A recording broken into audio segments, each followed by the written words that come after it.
পিলখানা হত্যাকাণ্ডর ঘটনায় বিস্ফোরক আইনের মামলায় ২৫ শতাধিক আসামি জামিন পেয়েছেন।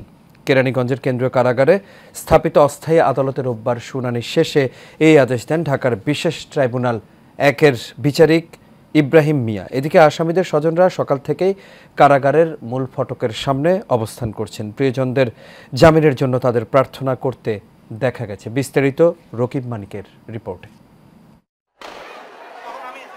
দেশের ইতিহাসে নারকীয় হত্যাকাণ্ড বিডিআর বিদ্রোহ। ২০০৯ সালে বিডিআরের দরবার হলে ঘটে যাওয়া নৃশংস এই হত্যাকাণ্ডে ৫৭ জন চৌকস সেনা কর্মকর্তা সহ ৭৪ জন নিহত হন। ওই ঘটনায় হত্যা ও বিস্ফোরক আইনে দুটি মামলা হয়। ১৫ বছর পর বিস্ফোরক মামলার ২ শতাধিক আসামিকে জামিন দিয়েছেন আদালত। আসামি পক্ষে শুনানি করেন আইনজীবী মোহাম্মদ পারভেজ। এই মামলাটি অনেক দেরিতে তারা বিচার কার্য শুরু করে। এই পর্যন্ত ২৮৪ জন সাক্ষীর সাক্ষ্য নিয়েছে।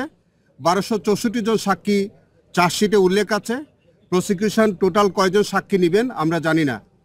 ইতোমধ্যে আপনারা জেনে থাকবেন যে হত্যা মামলাটির মধ্যে ২৭৭ জন আসামি তারা নির্দোষ সাব্যস্ত হয়ে তারা খালাসপ্রাপ্ত হয়েছিলেন। রাষ্ট্রপক্ষের আইনজীবী বুরহানুদ্দিন সাক্ষ্য নেয়ার প্রার্থনা করলে আদালত তা নামঞ্জুর করে জামিন আদেশ দেন। অন্যান্য খালাসপ্রাপ্ত আসামিদেরকে জামিন মঞ্জুর করা হলো, এই মর্মে একটা আদেশ দেওয়া হয়েছে। সংখ্যা আজকের আসামি পক্ষ থেকে বলতে পারেন নাই, মাননীয় বিচারকের কাছে এটা সুস্পষ্ট না। অতএব যেই প্রশ্নটা আপনারা করছেন ঠিক কতজন, এই সংখ্যা আমি বলতে পারবো না। আমি ক্যাটাগরিটা বলে দিলাম যে এইভাবে জামিনের আদেশটা হয়েছে। এদিকে শুনানির দিন ধার্য থাকায় সকাল থেকেই আদালত চত্বরে অবস্থান নেন আসামিদের স্বজনরা। জামিন পাওয়ার পর অনেকেই আবেগাপ্লুত হয়ে পড়েন। রকিব মানিক, এশিয়ান টেলিভিশন, ঢাকা।